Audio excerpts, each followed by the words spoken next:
Hey guys, it's Tim with LeatherSeats.com. In today's video, we're going over how to install our carbon fiber seat heater kits on seats with factory cloth.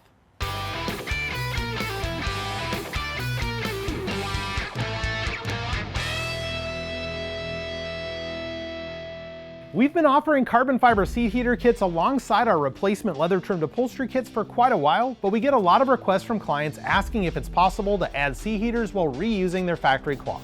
Our seat heater installation process is actually the same for both reusing the factory cloth and when reupholstering with one of our leather interior kits.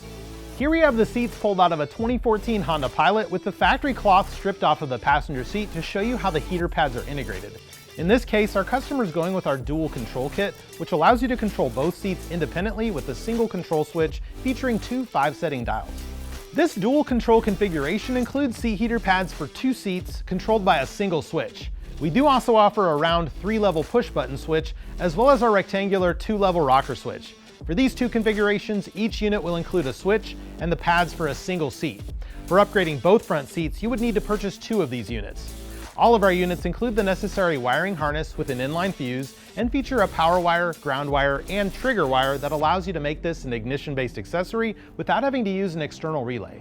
Our carbon fiber seat heater kits work with most seats because the pads can be trimmed horizontally to fit most inserts, and you can cut access holes for attachments. The installation of the pads themselves is relatively simple, but there are a couple of items to consider. The pads can't be installed on top of a surface-mounted occupancy detection sensor. Some vehicles feature this sensor underneath the foam or in the actual seat tracks, which won't affect the installation.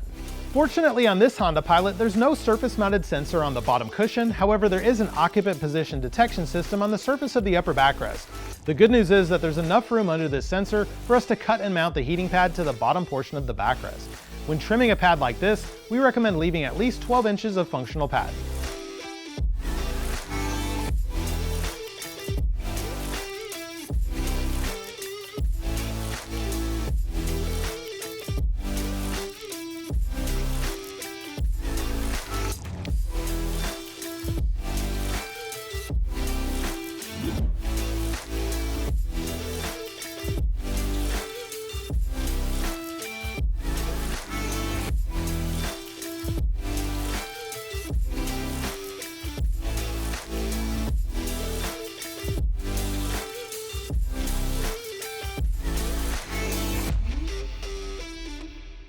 Hey guys, thanks for watching. If you have any questions or would like to receive free leather samples, give us a call at 866-NEW-SEAT or email us at sales@LeatherSeats.com. For more information, check out the links in the video description. And if you enjoy this type of content, be sure to like this video and subscribe to our channel to stay up to date.